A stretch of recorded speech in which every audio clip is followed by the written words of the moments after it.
Buccaneers select first choice on the first round. Running back from Auburn, Bo Jackson. Imagine this scenario taking place in this day and age. A player is drafted first overall in the NFL draft and not only refuses to play for the team who drafted him, but decides to play in another sport instead. This is what happened with Bo Jackson at the 1986 NFL Draft. Bo Jackson won the Heisman Trophy with Auburn in 1985. Jackson, a running back, rushed for 1,786 yards and found the end zone 17 times. Jackson was a freak of nature and the consensus first overall pick in the 1986 NFL Draft. In fact, scouts were saying that Jackson was an even better prospect than the likes of Eric Dickerson or O.J. Simpson. This was great news for the Tampa Bay Buccaneers, who owned the first overall pick in the 1986 NFL Draft after finishing 2-14 the year before. The Buccaneers were absolutely terrible, and Bo Jackson was going to be a big boost to their franchise. After all, Bo Jackson had reportedly run a 4.13 40-yard dash at a regional combine that Auburn had hosted in 1986. Bo Jackson was not only a great football player, but he was also an excellent baseball player.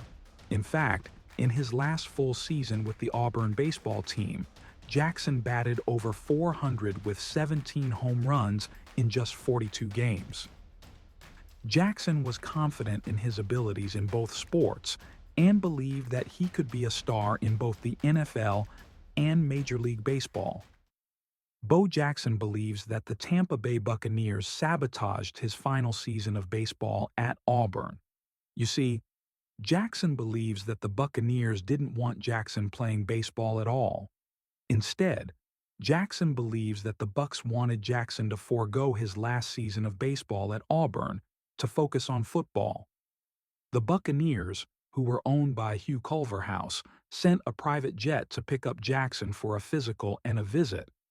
Jackson said that he believed that this had been cleared by the NCAA by the Buccaneers, and that flying on a private jet wouldn't impact his baseball eligibility. This wasn't the case, and the NCAA decided that the visit was against the rules and that Jackson would need to sit out the rest of the 1986 baseball season. This infuriated Bo Jackson, who believed that Culverhouse and the Buccaneers had intentionally sabotaged his collegiate baseball career. Jackson made a decision. If the Buccaneers drafted him with the first overall pick, he'd refuse to play for them. The Buccaneers tried to call Jackson's bluff, taking him with the first overall pick of the 1986 NFL Draft. Jackson stuck to his guns and refused to sign with the Buccaneers. The Kansas City Royals drafted Jackson in the fourth round of the 1986 Major League Baseball Draft. Jackson signed a 3-year contract with the Royals. The Buccaneers were completely out of luck and would ultimately forfeit the rights to Bo Jackson. The move would set the franchise back for years and years. Jackson re-entered the NFL Draft in 1987, where he was taken by the Los Angeles Raiders in the 7th round. Bo Jackson said that he was going to continue to focus on baseball, but eventually, Raiders owner Al Davis gave him an offer he couldn't refuse. What if Jackson joined the Raiders after his baseball season was over? Jackson, who felt as though the Raiders respected him, signed the unique deal with the Raiders and played both baseball and football until his body started to give out in the early 1990s. The Buccaneers, on the other hand, suffered from a Bo Jackson curse for years, as they wouldn't post a winning record until the 1997 season.